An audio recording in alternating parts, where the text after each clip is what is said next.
Good morning, good day, everybody. Welcome into this week's long-form episode here on Mining Stock Daily. And we're going to continue talking about this commodities move in the metals sector with Reuters' Andy Home. The last time we talked to Andy was back in early winter last year when we were reporting from London. I've welcomed Andy back on. We're going to talk a lot about copper and the Chinese smelting capacity, but we're actually also going to dive in a lot into the tin market, actually. And so there's a lot happening.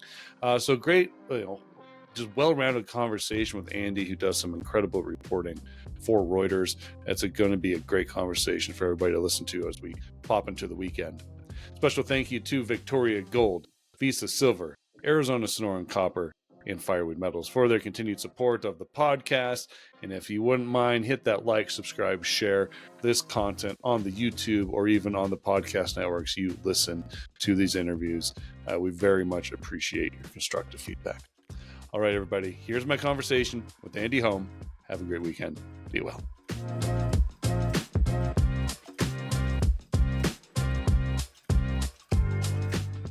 Mr. Andy Home, welcome back to Mining Stock Daily. It's good to see you. Yeah, good to see you too. Thanks for having me back. Yeah, we're doing this virtually online. The first time you and I chatted for the podcast was actually you were so gracious and welcomed me into your home, and there in London, and we were able to do that earlier in the winter. So, boy, you called it the most exciting times in the metals markets you've ever had in 30 years, and I think it's lived up to those expectations the last few months. Yeah, I think we're finally seeing some interesting price action. Actually, I mean, I can get excited about metals under all circumstances, but I mean, if you look at say where we are with copper at the moment, remember copper did pretty much nothing last year price-wise. Much ado about nothing, just chopped around in a range. Yeah, lots of interesting narrative, lots of interesting things to say around that. But it was still in a range, and that is what we are starting to see, those ranges break now. That's not just in copper, but in some of the other metals. So a lot of excitement around, yeah. Yeah, a lot of your reporting has been based on industrial and base metals, and I remember, back in November when we first chatted, you said, like, I have very little interest in what precious metals are doing. But I've got to assume in a couple of weeks you've garnered a few questions regarding that. Well, actually, no one comes to me for any advice about gold, I can assure you. Yeah, it's been on my radar, and it is interesting, and I think it is relevant. Because I think, I mean, I was talking about like some of the metals being quite boring price action last year. It wasn't a great year for anything really much in the commodities complex, and I think you saw a lot more interest in sort of like, I mean, in the stocks market. Obviously, you have a higher interest rate environment, so I kind of sense quite a big rotation of money into commodities, gold included in that, yeah, copper included in that. It's a little bit early to say, and it really is just more like a gut feel at this moment. But yeah, I think that's, so gold is kind of part of the answer to some extent, I think. Yeah. Well, before we kind of dive into our conversation, I will say I had the opportunity to meet a colleague of yours here in Denver earlier this week. Ernie Scheider was out promoting his new book, More Below. Just a great colleague. Everything you need to know about lithium extraction, he's your man. Yeah, no, and I haven't dove into the book quite yet. I just got the copy, and obviously signed by Ernie, so that's good. But it's interesting. Reuters has really. It seems like it's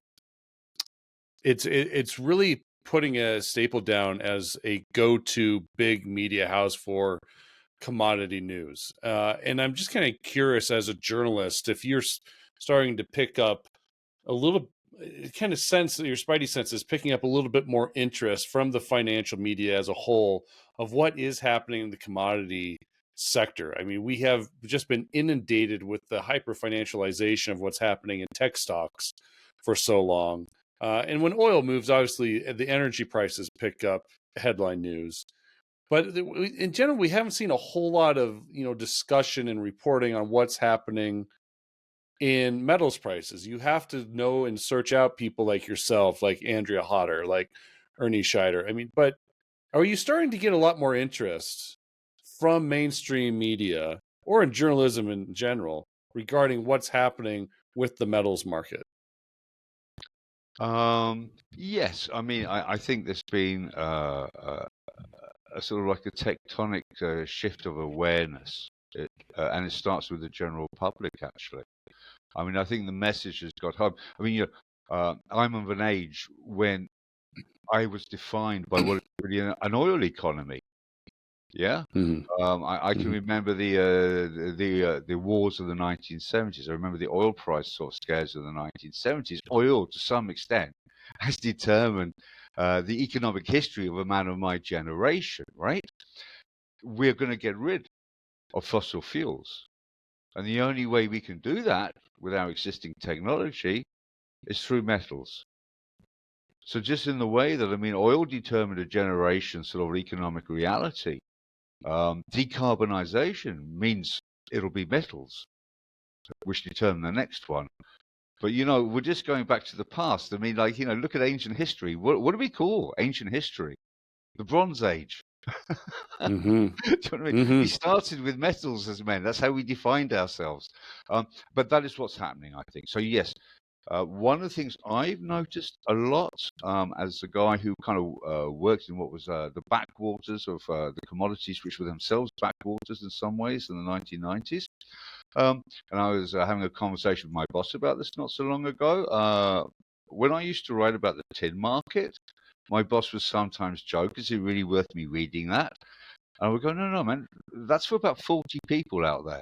But between those 40 people, they are the tin market. If they're reading me, I'll Yeah. be happy, right? Here's a fact. I just checked my statistics. The last thing I wrote on tin, I got about 7,000 hits on Twitter.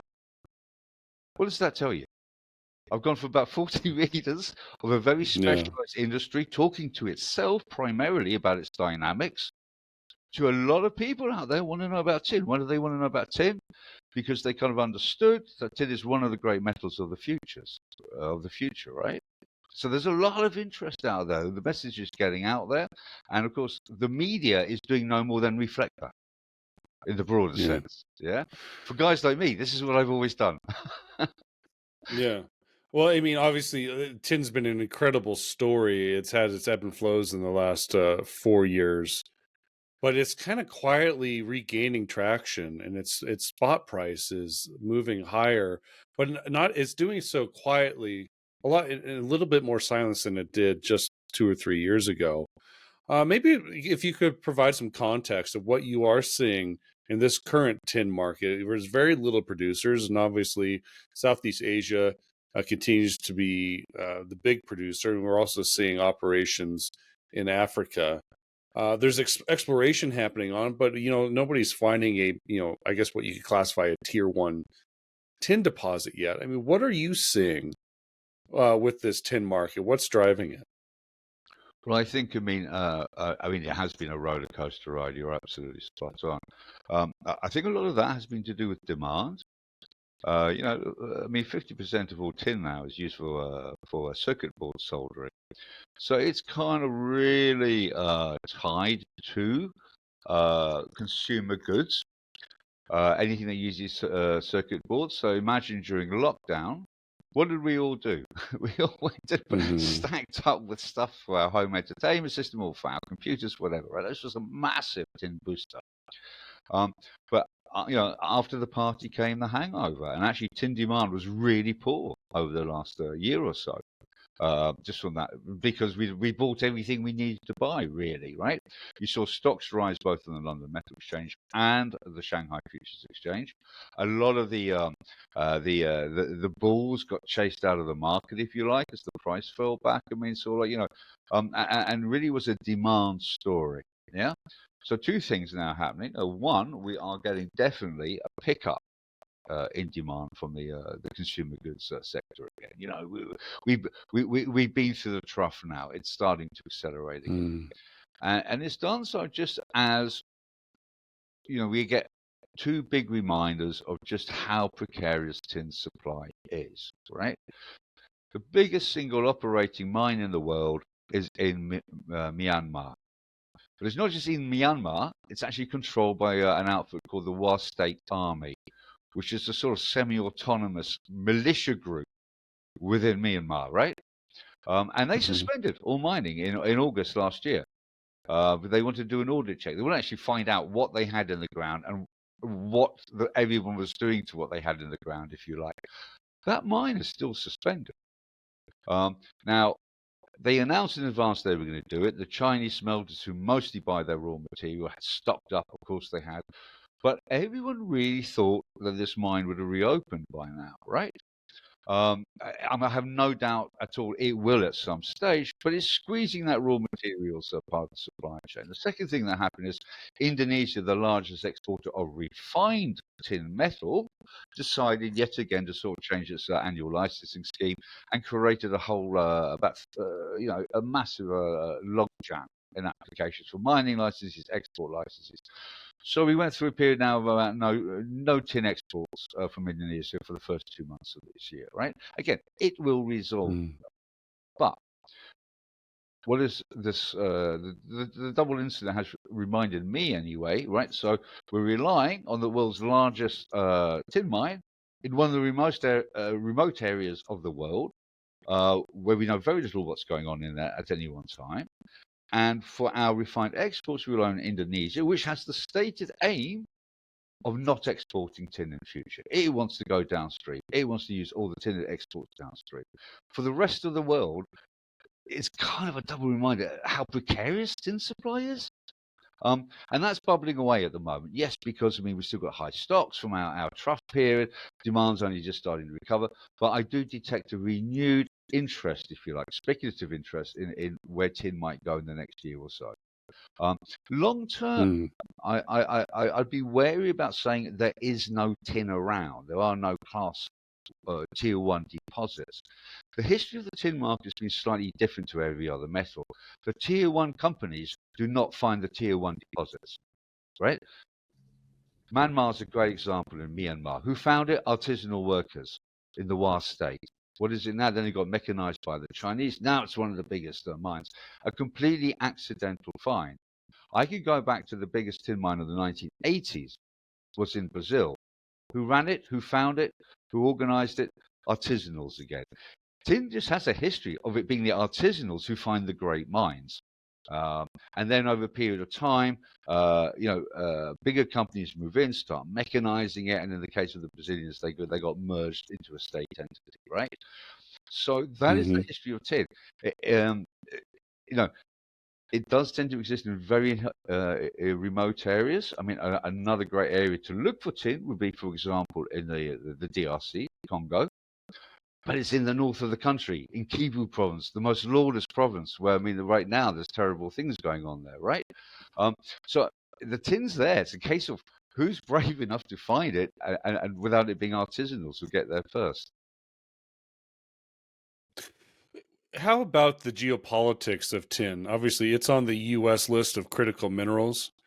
And the Inflation Reduction Act has put in kind of parameters of the battery makeup, so where those metals need to come from in due time, and how that kind of advances and evolves over the next 10 years. You don't talk about tin in electric vehicles or batteries much at all. You do talk, as you mentioned, about the solder for circuit boards and electronics.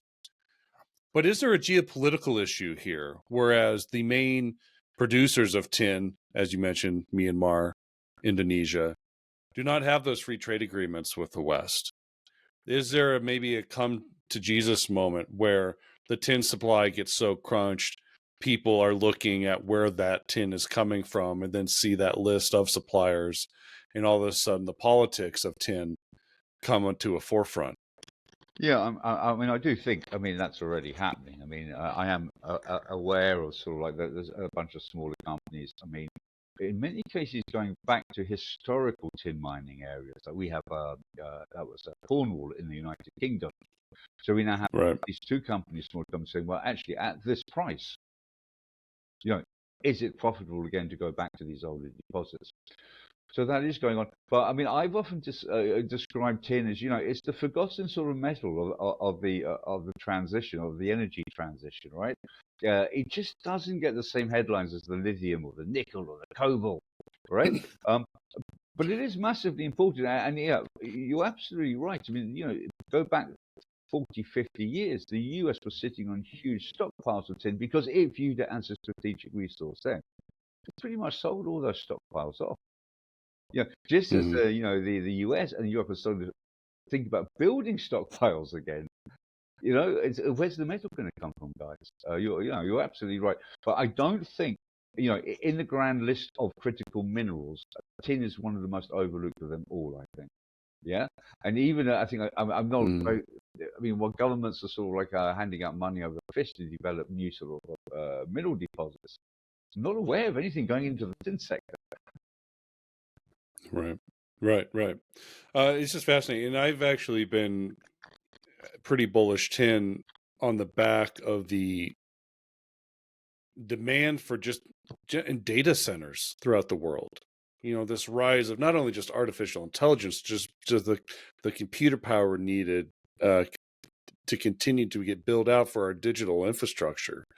In fact, I started doing a little bit of research and due diligence on, what is a data center? What does it look like? What is the inputs of a data center? How much computing power does one hold? And, I haven't necessarily found out specifics to those answers. What I have found out is, there's different designs for these data centers. A lot of, from my research and asking questions, they're moving from like an infrastructure, a building that's kind of in the shape of the letter F to a building that's shaped like the letter H. And so the data centers are on those long sides. But not only that, they're going from 1 stories to, we're hearing the construction of 4 stories of these data centers. So you're already going, maybe is an estimate to say 4 times the computing power of data centers in a quick amount of time. And all that digital infrastructure, it's going to require a lot of metal, including tin, to get those circuit boards built into that infrastructure. It's just absolutely fascinating. I just don't know if we are underestimating the demand of, not all the industrial metals like copper, but specifically tin. I mean, is any of that kind of fitting into the equation here, Andy? Well, I mean, I mean, tin has got lucky in the past, as I said, through artisanal finds. I mean, that it's been able to sort of like maintain a healthy, a relatively healthy supply market. Um, but frankly, given the amount of sort of like, of the lack of interest generally from the major mining companies, from governments at the moment, it's going to need another artisanal find, I suspect, if it's not going to have like, explosive Mm. prices. But listen, this is why the price did rocket up to $50,000 per ton. I mean, you've seen that in a small market, a shortage can become, extreme very quickly. I mean, and tin went to what we would call a scarcity price. And bear in mind, people were paying huge physical premiums on top of the LME prices to get metal. Could that happen again? Given where we are on the supply dynamic, absolutely. Yeah, is it going to happen tomorrow? No, because we have good stocks and we're just kind of coming Mm. out of this demand trough. But if you're talking about 5, 10 years hence, yeah, I mean, this is one of the ones that I think could have some of the most extreme price movements, right? As I said, money is pouring into the lithium sector. Money is pouring into the nickel sector. Yeah, there's a dribble of money into the tin sector, but it's really not very much, right? And not if you start, as you said, once you start extrapolating the new usage of tin going forward. Where were we going to be? It's very hard to sort of see how we're going to have an adequately supplied market. I mean, given its current supply dynamics. Well, let's talk about the copper market. We had a big conversation with Simon Hunt earlier this week, and we'd love to see what you're seeing in the reporting outside, what's happening with the refining in China. It sounds like we're hearing reports that uh, the group in China have basically said, all man for themselves, whatever you need to bring in feed. There's just a lack of feed coming in. And obviously, we've also heard charges going negative, treatment charges going negative.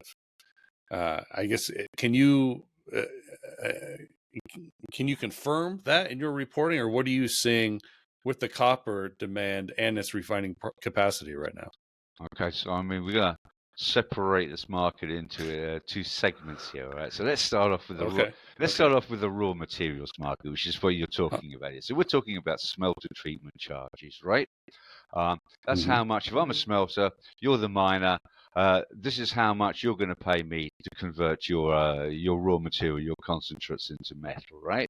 All other Mm-hmm. things being equal, if you think about it, if we've got a shortage of raw material, yeah, I'm going to lower my charge. Better for you, the miner, right? But there's lots of it. It moves the other way. Inverse relationship, right?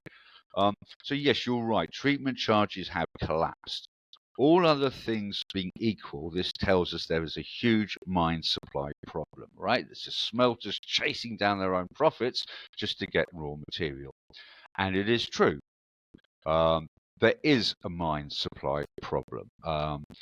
Specifically, the closure of the Panama Cobre mine at the end of last year, right? This was much controversy about its operating license in Panama.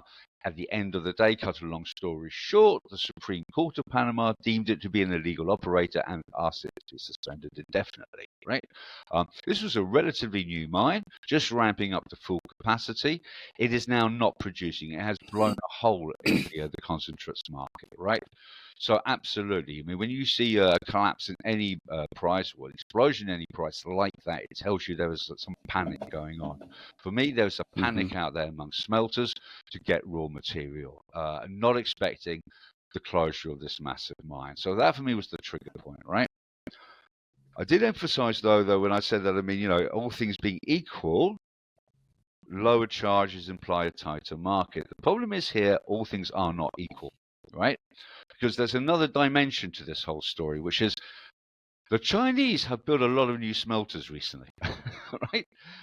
So it's not a case of sort of like, I mean, the mine supply is failing, but we've also got many more buyers in the market, a lot of newer independent Mm. operators, right? There's no point in building a smelter if we don't have the stuff to go run through it, right?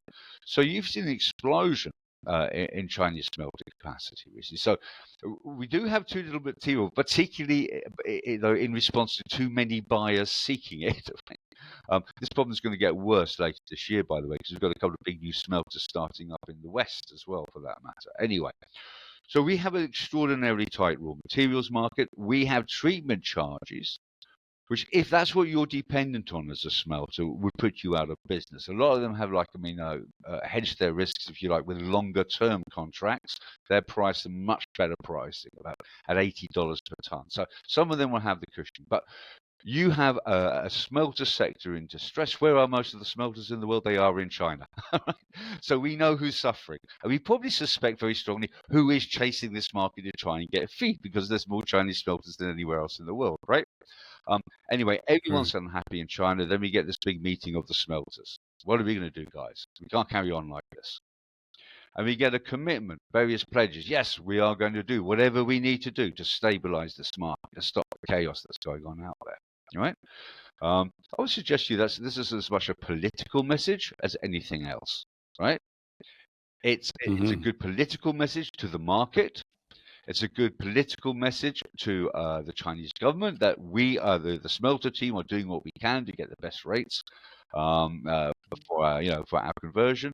And it's, of course, it's a message to miners saying, don't expect this to come, to last for very long. The question we have, though, is what actually happens when 19 smelters walk out of that meeting? What do they do? I mean, the reality is, so harsh was the collapse in treatment terms that many smelters, frankly, had already sort of reacted. Some had closed early for maintenance. One or two had not started up production lines. Reality had already sort of bitten them, if you like. So it's quite a strong possibility that, you and I sitting in a meeting of 90 guys, what are you going to do, Andy? Well, I've just shut a production line. That can count, can't it? It's not that I'm going to. I've already taken the action. So it's very hard to determine, until we see more data come out, how seriously to take this Chinese commitment to restrain production, as they call it, to restrain production. My view would be they'll restrain production just as much as they can buy raw materials. Whatever they can't buy, that's what they'll restrain. So that's one part of the market. That's what's got everyone excited. Yeah, we've got a raw materials shortage in the market. The second part of the market is, of course, the refined metal market. Yeah. And there's little sense that we have the same sense of tightness right now in the supply chain in the refined metal segment, right? China's been sort of stuttering along. Yeah, its imports have been good, but not record-breaking by any means. Need of refined metal. Stocks are low in the LME, but there's a suspicion that there are larger stocks out there. No one's paying massive physical premiums to sort of get hold of their metal. So obviously the idea is that at some stage, raw materials tightness translates into refined metal tightness. But remember, it's through the prism of more smelters wanting to convert material into more refined metal. Yeah. Now, but that's definitely sort of, I would say, awoken the copper market from its year-long slumber almost. And of course, when that happens, the price breakout itself starts sort of like creating its own reality. Yeah. Bear in mind, we've been trading a range for a year. Positions have been accumulated, particularly at the top of the edge. We start breaking through there, all sorts of sort of position changes start taking place. More funds are coming in now. They like what's happening on the price action, and suddenly we've got a real sort of like a rally on our hands. Well, I mean, I totally understand this range, but it seems like today, as we're talking, Andy, we are at the top of that range. I mean, copper's trading about $4.23 a pound right now. I mean, that's, I mean, it traded as high as $4.37, January of last year. Oh no, we've broken the range. That would be the top. Yeah, this is what we've So, seen over the last 2 or 3 weeks. We broke the mini range, and then we broke the bigger range. And as I said, that creates its own momentum anyway, right? I think there's quite a lot of fun money coming now into the market. That money has been waiting for a year. Every time they try to come in, they just got chopped and tailed in the range, right? So there's been some pent-up buying to be done there, and I think that's exactly what we're seeing now. Okay, so it's a little bit of a fundamentals versus speculation game going on right now, right? In the last couple of weeks, speculators are kind of winning the battle. Yeah, and they like the story, and they've seen the technical signals, they've seen the chart picture change, and they have this nice we have this nice sort of like little bullish narrative of Chinese smelter cutbacks. I may be a little bit skeptical, but it's good to have that out there. But where we are now, yeah, there's a lot of momentum coming in, and what we'll find out is sort of like, how much, how the dynamic between sort of like quite bullish fundamentals and very bullish funds plays out. I'm really interested in this story behind China's smelting capacity, how it was increased, and you kind of mentioned a little bit. Maybe we could dive into it and bust us open. It doesn't seem like China would build new smelters if they weren't going to be the first buyers of the product. Yeah, I mean, I think the danger here is of viewing China as always China Inc. Yeah, there are parts. Right. The copper industry is the same as every other industry in China, right? So you're going to have about 10 top copper producers, copper smelters, right? And they're going to be state-owned enterprises, either sort of like nationally or more normally through state government, right? This is your big smelter team. These are the guys who really sort of like, biggest producers, biggest buyers, tend to act in a coordinated way. They are China Inc. to some extent, right? The curiosity of China is that despite these guys' monopoly, as it were, on the local industry, everyone who's bullish in China goes, well, we could build a better smelter. We could do that independently. You get a lot of smaller independent smelters, and they're competing primarily with the state smelters, right? There is internal competition within China. This is not necessarily the state building huge new smelters, but entrepreneurs or the private sector, as much as it exists in China. It's seen its opportunity. Why shouldn't it? We're all bullish copper, right? We know it's got the bright future. Why, within a dynamic sort of like industrial society like China, don't be surprised that new players join the market and want to join the market all the time. This creates, though, sometimes periods of what the Chinese government tends to call blind investment. You see in things like solar power, right? Suddenly, the government goes, "We're going to go solar here, guys. We're going to be the biggest buyer of solar panels in the world."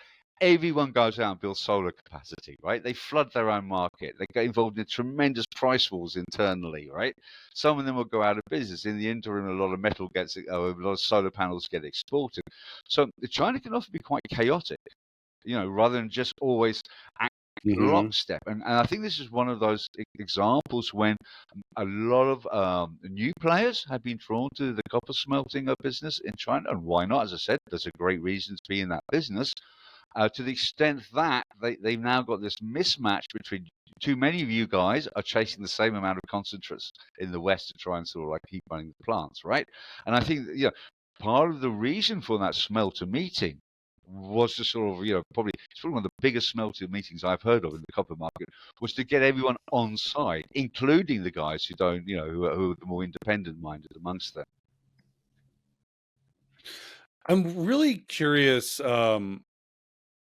I mean, if this is maybe comes out in the future, and maybe this was an overstep to have both the private sector and the public and the government sector in China continue to build such capacity. In the back, if we do enter into this a very hot geopolitical Cold War, or even if we do hit another actual war, heaven forbid, if the West starts putting on, I guess, a version of capital controls within its mining and refining sectors, if the U.S. in Western governments would say, miners, you cannot send your product for smelting treatment to China. It has to go to a Western facility or a country that has facilities within our, free trade agreements. And how much, how devastating, would it be devastating, or how much of an impact would that have on a Chinese smelting capacity that's already starting to see, real struggles right now? And then obviously they would be receiving feed from other countries, particularly throughout Asia, and probably maybe some in Africa and maybe Eastern Europe. But I'm just wondering how powerful that trade agreement would be with a U.S. and Western alliance stronging arm other countries to make sure that products being mined and processed do not go to China for smelting or refining. I mean, is that a real idea here, or am I just kind of being hyperbole in my thoughts? It's not something that has been expressly sort of like, done, I think, in copper, although I think China at one stage banned the import of Australian copper concentrates because the Australians had annoyed them in some way or another.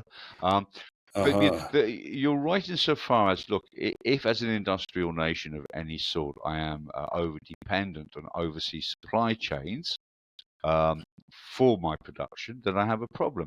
So, we obviously are very acutely aware of the West supply chain problems with critical minerals, and we will look at China. But sometimes look at it from China's point of view. It knows it's short of copper strategically. That's one of its vulnerabilities. Yeah. Which is why, actually, it spent many years trying to sort of like lock in raw material supply by either developing its own mines or being a strategic financing partner in mines, right? Now, China, though, I would suggest to you, has one sort of key card up its sleeve, if you like, when we talk about copper raw materials, yeah? And it is scrap copper. So if we think about when China really started industrializing, it moved up through the gears, and it was in the late 90s, I guess, and that accelerated into the first decade of the century. That's when they started building a lot of the infrastructure. That's when they started building new cities, right? It's a kind of a rough rule of thumb that when you use sort of like copper in those infrastructure applications, after about 30 years, it comes back into the supply chain. A new building in 1990, it starts looking like a very old building in 2020, right? And so what happens? We rip it down, we take out the copper, it goes to get, everything gets stripped out of it that we can use. Now, think about how much China built in that 20-year span. They never had anything to recycle before from infrastructure metals. Now imagine going forward how much, as that supply stream starts hitting the internal market, some of that smelter capacity we're talking about can easily treat both raw materials, mined concentrates, and recyclable copper into the mix. So that is somewhat that's sort of the card up their sleeve, which that's just the way that works in China everywhere else, by the way. I was watching them rip sort of 40-year-old sort of like copper cable lines out of my local park the other day because the infrastructure is now redundant. Yeah, obviously the stuff that we put in our buildings underground is the longest to recycle, but 30 years, something like that, and that is exactly the moment we are coming to now with China, when the first generation of industrialization process, if you like, is now getting to be rebuilt, repurposed, and that will generate a large amount of copper scrap. So it is inevitable this will happen, and as I said, their internal recycling business will go from virtually zero in 2010 to being a very significant contributor of their own raw materials by, say, 2040. Okay. I'd like to take a step back and kind of get a big picture here. I mean, because obviously this commodities market has found newfound fame in the last few weeks here. And, copper actually seemed to lag a little bit. I was watching the movement in oil and in agriculture, actually, and was wondering, all right, well, is this going to be kind of a lifting of all boats, not just energy and food? And sure enough, after a little bit, we did see an uptick in the metals prices. But there was a little bit of a lag here. And, obviously I'm pretty excited. I've waited like 3 long years in this terrible market to see some froth, a little bit of froth, I'd like to say. So I'm really excited to see it, and obviously been out there and kind of showing my appreciation for these moves in the metals here, Andy. But I guess the fundamentals behind this move, it seemed to get some steam when there was talks of cutting interest rates by Jerome Powell. And once that happens, obviously inflation expectations by the market goes up, but it seems to say inflation expectations by the central banks remain, we're going to hit that 2%. And so we can have a conversation about that. But if you and I are looking at, I would assume the same charts, I think both you and I would say inflation isn't coming down based on commodity prices. And I guess I just want to get a sense of, is this move that we've seen in the metals the last 3 or 4 weeks, is it based on the macroeconomics of interest rates, or is it based more on fundamentals of supply and demand? I would argue the two are not opposite things, right? I mean, one of the reasons, we talked about tin earlier, but one of the reasons all these metals have really sort of like done little more than tread water for you is demand. Demand's just not really been very great, right? Chinese Right. manufacturing has sort of neither particularly contracted nor expanded. It's kind of flatlined, I would say, for about a year. But, China is the engine room of metals demand. Look at the West. European manufacturing has been in recession for most of the last year. The US was a bright spot, but has slowed down. So it's been a really poor demand story. And why is that? Well, partly, of course, because of high interest rates. A high interest rate environment, a cost of living crisis that we have in many parts of Europe. This is not the time people go and buy sort of like goods like new cars, new washing machines or whatever, right? It's not the time when people build a lot of new property either. That's a direct macro flow through, if you like, on metals demand across the world. Metal demand is very sensitive to broader economic sort of trends. Yeah, none of us buy cars. Hey, guess what happens to sort of like car manufacturer? Guess what happens to their raw for metal? Mm-hmm. They've got to contract, right? So that's where we have been.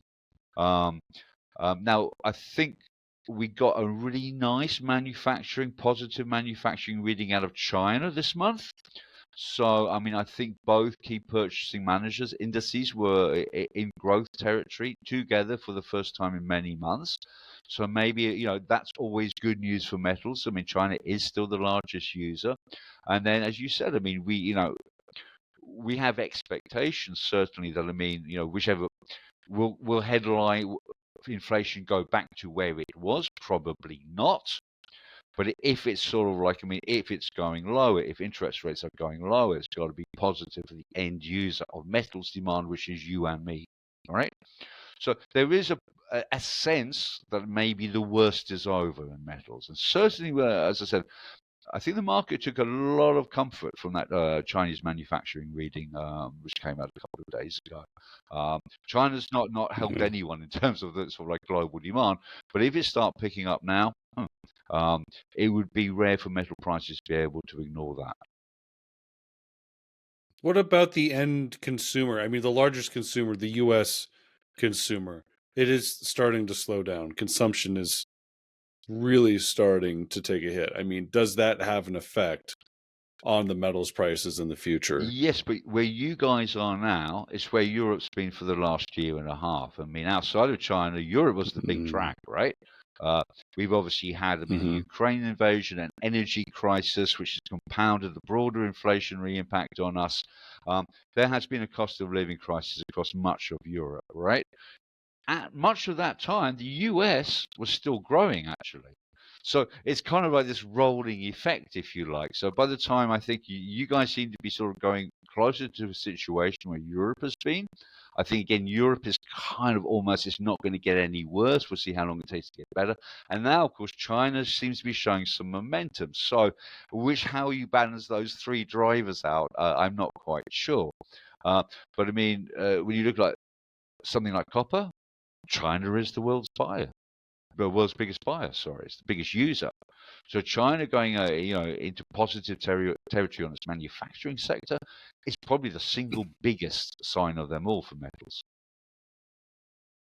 Are you seeing signs of life from India? I mean, there's a lot of talk about India being a huge consumer of metals and expecting a lot of growth here this decade. Yes, and I mean everyone expects the same, and it's sort of like, can it move the dial to the extent that China can in terms of say copper imports? No, we can't do that yet. It's not near that Mm-hmm. scale yet.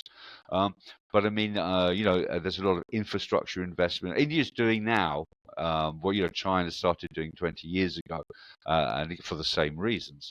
So yeah, definitely a positive demand story. I would say in the medium term, but right now, no, it's not going to move the dial in the same way as say what the U.S. economy is doing or what the Chinese economy is doing. Mm. I guess what else is on your radar? Most recent reporting, maybe stories you're looking at in the next couple of weeks, Andy. I mean, what's got your intrigue right now, other than just a a little bit of rocket fuel under the metals market? Oh, I mean, where should we start? Well, I've just literally written about the lead market, not everyone's favorite market. It's a bit unsexy, a bit unglamorous, I Uh, know, but remember, since last year, included in the Bloomberg Commodity Index, which means it should be on everyone's radar, right? Um, LME mm, stocks of lead at the start of last year, 25,000 tons. Not even enough for one day's global consumption, right? By the whoa! end of last year, 180,000 tons. All grow nicely. In the space of the first 3 months of this year, we've had 210,000 tons of lead delivered into LME warehouses. We have stocks at 11-year highs, right? Um, there's a lot of lead out there suddenly, which we did not. No one seemed to expect that much lead to arrive in the LME system. You've seen sort of like the time spreads collapse, which is normal under these circumstances, but the lead price hasn't collapsed, which for me is very interesting. Why Hmm. can I tell you? I don't Hmm. know. I've got So I was looking at that earlier on. I mean, it's rare to see such a dramatic stock build in any metal, let alone boring old lead, where stocks tend to be, what they are, and the price tends to be what it is. It's not the most volatile of markets, but certainly we've got a lot of stocks volatility in there at the moment. Said 200,000 tons delivered in the space of a couple of months is an extraordinary amount of metal, right, for the Wow. lead market.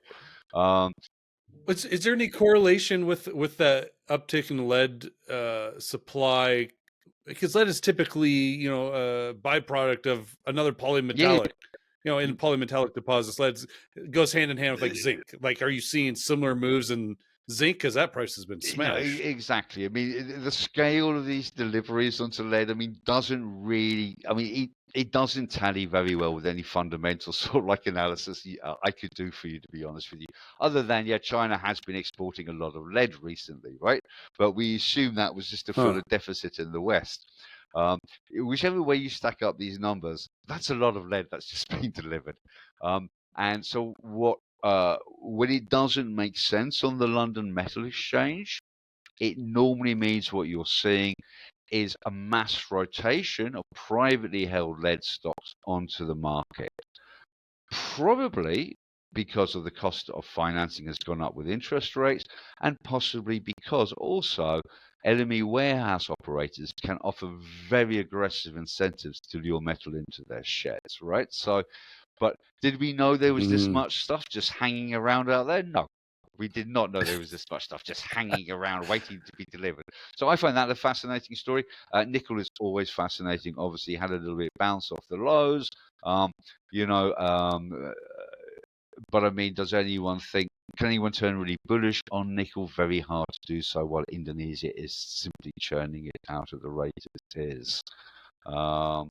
And for you guys, what I read about last week, I see you guys in the United States, your government is planning to build the first aluminium smelter for about 45 years.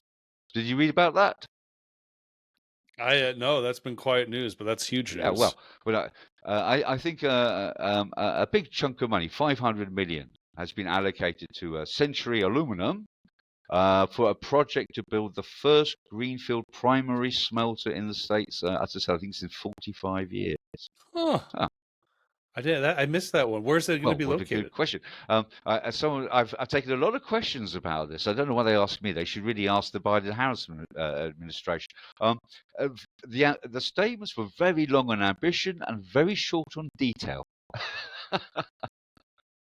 Okay. So, but what it makes sense, they want it to be a green smelter. So I guess we're looking. I think Century has talked about the Ohio Mississippi basin hydropower. Yeah. Everyone asks me again. I don't know why they asked me. Will it use sort of like the new zero carbon technology being pioneered by Alcoa? I have no idea. You can all go and read the same press release as I read. I mean, it's on the government Department of Energy website. For me, though, big statement of ambition by the administration. I mean, again, they give it directly, so obviously to the rare earth sector to get processing capacity up and started in the United States. 500 million won't build you an aluminium smelter, but as seed funding from the government, it's a very good starter, right? And so a lot of people, again, another forgotten critical mineral, if you like, the US is massively dependent on imports of aluminium. It has about 4 operating smelters left at this stage in time, about 4 idled. Quite a possibility, people saying we could just lose the industry completely here. We still want to make our own primary virgin metal. I mean, someone should do it. So I see this as, at the moment, an important statement of ambition from the administration. Say, we haven't forgotten about this metal. We do think that the US should produce its own primary metal, and we do want that to be done in an almost zero or low carbon way. We think Century is obviously the guys who can do this for us. Well, let's see. As I said, we're all waiting to find out more details about that. But yeah, quite a big development, I thought. Yeah, no, I absolutely agree. I did not catch that headline, so thank you for sharing that. But it obviously, in the back of my mind, I'm thinking, well, there's a reason that Russian aluminum wasn't put on that sanctions list, because you close that down and then all hell breaks loose in the West. But I mean, remember though that the tough. United States has put penal duties on imports of Russian aluminium. It has effectively closed the door to imports, right? I mean, very, very, very little primary Russian metal is now entering the States. I think those duties were put in place in February last year. It was actually on the anniversary of the invasion of Ukraine. They are up to about 150, 200%. So no one's bringing in Russian aluminium to the United States anymore, right? Okay. Now, Europe has obviously a bigger problem. There is a very shall I put it? I mean, a very heated argument within the European industry at the moment between those who do want to ban it completely and those who are still smaller users who are still dependent on it. We are, I think, as a region, weaning ourselves off Russian aluminium.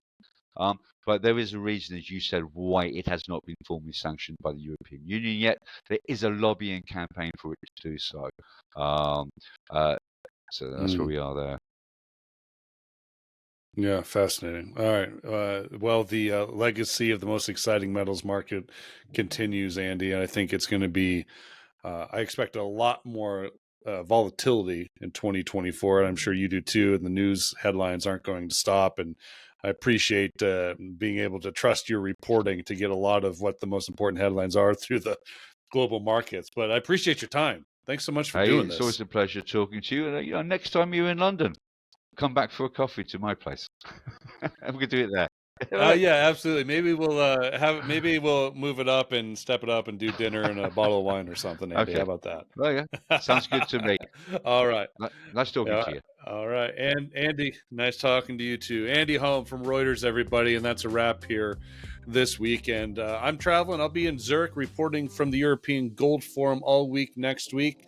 So stay tuned for a lot of in-depth interviews from some of the major gold producers in this space. Have a wonderful weekend. Be well.